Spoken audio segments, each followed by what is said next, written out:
اعوذ باللہ من الشیطان الرجیم بسم اللہ الرحمن الرحیم ربی اشرح لی صدری ویسر لی امری واحلل عقدۃ من لسانی یفقہوا قولی۔ ہم دیکھ رہے تھے جنت کا راستہ۔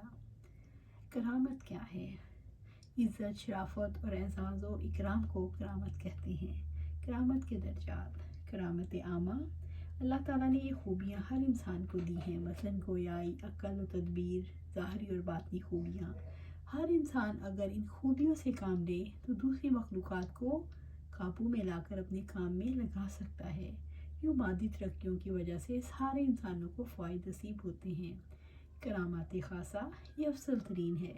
اس کے اہل وہ سعادت مند لوگ ہوتے ہیں جو اخلاص اور سچائی کے ساتھ عام مومنوں سے آگے نکل جاتے ہیں۔ ساری مشکلات کا مقابلہ کر کے ایمان پر جمے رہنا سب سے بڑی کرامت ہے۔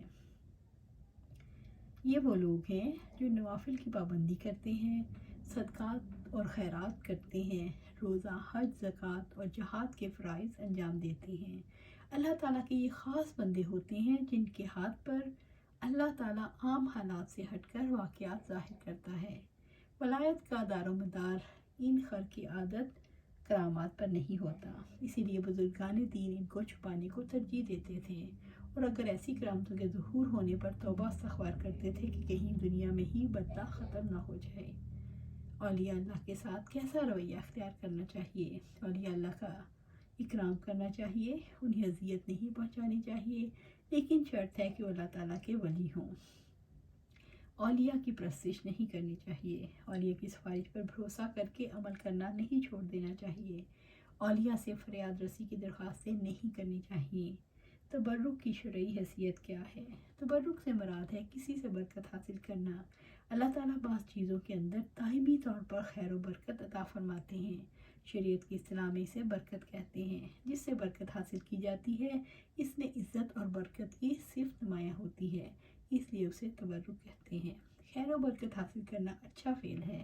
کون سا ایسا شخص ہے جس کو اللہ تعالیٰ کی انعامات کی ضرورت نہیں یا جو اللہ تعالیٰ کا محتاج نہیں؟ حصول برکت کی کیا صورتیں مشروع ہیں؟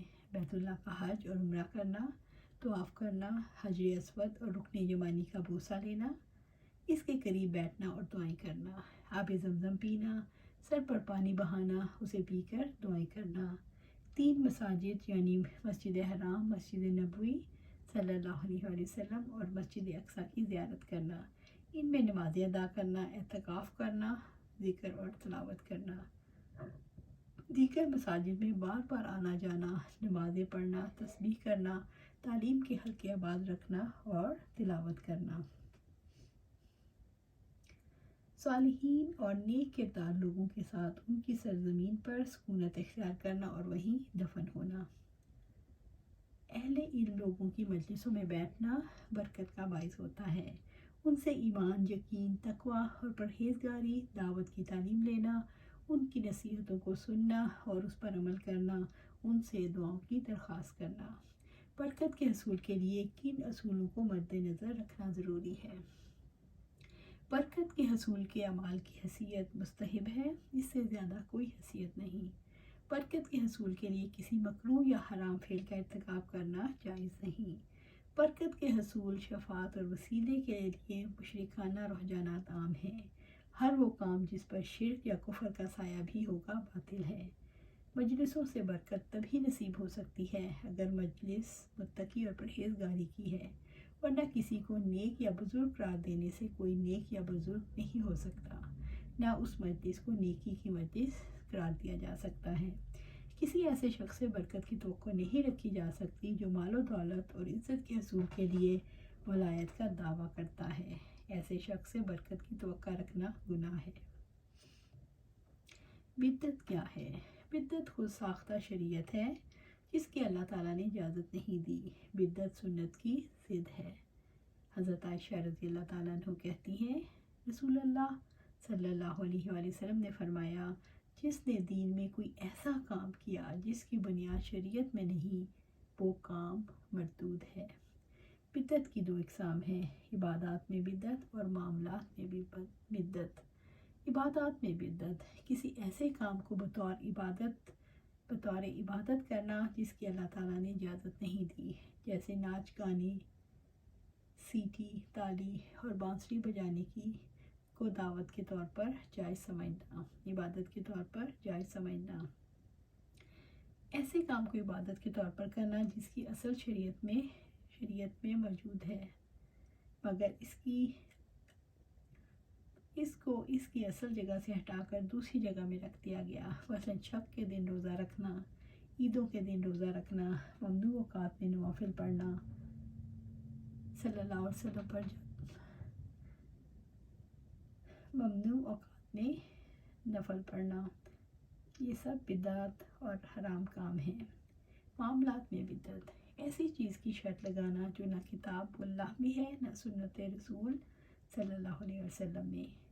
حضرت عائشہ رضی اللہ تعالیٰ عنہ نے کہا کہ رسول اللہ صلی اللہ علیہ وسلم نے لوگوں کو خطاب کرتے ہوئے فرمایا، کچھ لوگوں کو کیا ہو گیا ہے جو معاملات میں ایسی شرطیں لگاتے ہیں جن کی کوئی جڑ بنیاد کتاب اللہ میں نہیں، بس جو شخص کوئی ایسی شرط لگائے جس کی کوئی اصل کتاب اللہ میں نہ ہو تو وہ شرط غلط ہے۔ اللہ تعالیٰ کی شرط ہی زیادہ حق اور زیادہ مضبوط ہے۔ علم نجوم کے بارے میں اسلام کا کیا موقف ہے؟ علم نجوم ناجائز اور حرام ہے۔ نجوم کی حقیقت کے بارے میں رب العزت نے فرمایا، وہی ذات ہے جس نے تمہارے لیے تاروں کو بنایا تاکہ تم ان کے ذریعے سے خشکی اور سمندروں کی تاریکیوں میں راستہ معلوم کرو۔ سورۃ الانعام آیہ 97۔ علم نجوم جادو کے درجے میں شمار ہوتا ہے۔ ابن عباس رضی اللہ تعالیٰ عنہ سے روایت ہے کہ آپ صلی اللہ علیہ وآلہ وسلم نے فرمایا، جس نے ستاروں کا علم سیکھا گویا اس نے جادو کا ایک حصہ سیکھ لیا، پھر وہ ستاروں کے علم میں جتنا آگے جائے گا اتنا اس کے جادو کے علم میں اضافہ ہوگا۔ جادو کے بارے میں اسلام کا کیا موقف ہے؟ جادو ایسی گروہ اور ایسے دم، درود اور الفاظ کا نام ہے جنہیں بولا یا لکھا جائے، یا یہ کہ جادوگر ایسا عمل کرے جس سے اس شخص کا بدن یا دل یا عقل متاثر ہو جائے جس پر جادو کرنا مقصود ہو۔ جادو واقعتاً اثر رکھتا ہے۔ جادو سے کوئی شخص قتل بھی ہو سکتا ہے، بیمار بھی ہو سکتا ہے، اپنی بیوی کے قرب سے عاجز بھی آ سکتا ہے، بلکہ جادو شوہر اور بیوی کے درمیان جدائی بھی ڈال سکتا ہے اور ایک دوسرے کے دل میں نفرت بھی پیدا کر سکتا ہے اور محبت بھی۔ جادو خبیث روحوں کے اثرات سے ہوتا ہے جس سے انسانی طبیعتیں متاثر ہو جاتی ہیں۔ جادو کا وجود برحق ہے اور قرآن و حدیث سے ثابت ہے۔ رسول اللہ صلی اللہ علیہ وآلہ وسلم پر بھی جادو کیا گیا تھا۔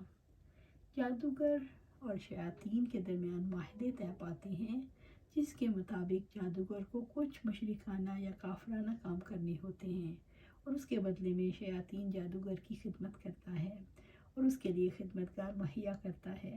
اسی طرح جادوگر جن کو اپنے پسند کے برے کاموں کے لیے استعمال کرتا ہے۔ جادوگر جن کو اپنے پسند کے برے کاموں میں استعمال کرتا ہے۔ جادو کی اقسام مندرجہ ذیل ہیں: شادی کی راہ میں رکاوٹ ڈالنا، بیوی کے قرب سے بندش، سحر تفریق، رشتہ داروں کے درمیان نفرت، سحر استغاثہ، عورتوں کو استغاثہ کی بیماری میں مبتلا کرنا، سحر محبت، سحر جنون، سحر امراض، سحر ہواتف، نیند اور بیداری کی حالت میں ذہنی طور پر غیر حاضر ہونے والا، سحر خمول، کاہلی اور سستی، سحر تخیل، وہم میں مبتلا کرنا، بانجھ پن اور ناقابل اولاد بنانے کا جادو۔ جادوگر کی سزا قتل ہے۔ حضرت جندب سے روایت ہے کہ انہوں نے کہا کہ رسول اللہ صلی اللہ علیہ وسلم نے فرمایا، جادوگر کی حد تلوار سے مار ڈالنا ہے۔ اس حدیث پر نبی صلی اللہ علیہ وسلم کے بعض اصحاب کا عمل ہے۔ دم کے بارے میں اسلام کا کیا موقف ہے؟ جس پر جادو کیا جائے اس پر سے جادو کے اثر اتارنے کو دم کہتے ہیں۔ اگر نشر یا دم اسی جیسا جادو ہو تو شیطانی عمل ہے، اگر دعا یا جھاڑ پھونک سے ہو تو کوئی حرج نہیں۔ اسلام چند شرائط کے ساتھ جھاڑ پھونک کی اجازت دیتا ہے۔ اگر جھاڑ پھونک قرآن مجید اور سنت رسول صلی اللہ علیہ وسلم کے ذریعے ہو، عربی زبان میں ہو، اگر جھاڑ پھونک کرنے اور کروانے والے دونوں کا عقیدہ یہ ہو کہ جھاڑ پھونک کی اپنی کوئی تاثیر نہیں، یہ اللہ تعالیٰ کی مرضی سے مؤثر ہوگا۔ نبی صلی اللہ علیہ وسلم اور آپ کے اصحاب نے جھاڑ پھونک کی۔ ابن عباس رضی اللہ تعالیٰ عنہ نے بیان کیا کہ نبی کریم صلی اللہ علیہ وسلم حضرت حسن اور حسین رضی اللہ عنہم کے لیے پناہ طلب کیا کرتے تھے اور فرماتے تھے تمہارے بزرگ دادا ابراہیم علیہ السلام بھی ان کلمات کے ذریعے اللہ تعالیٰ کی پناہ اسماعیل اور اسحاق کے لیے مانگا کرتے تھے، اعوذ بکلمات اللہ التامات من کل شیطان وہامہ ومن کل عین لامہ۔ میں پناہ مانگتا ہوں اللہ تعالیٰ کے پورے کلمات کے ذریعے ہر ایک شیطان سے اور زہریلے جانور سے اور نقصان پہنچانے والی نظر بد سے۔ اللہ سبحانہ تعالیٰ سے دعا ہے کہ ہمیں قرآن و سنت کے مطابق زندگی گزارنے کی توفیق دے اور اس پر استقامت دے، آمین یا رب العالمین۔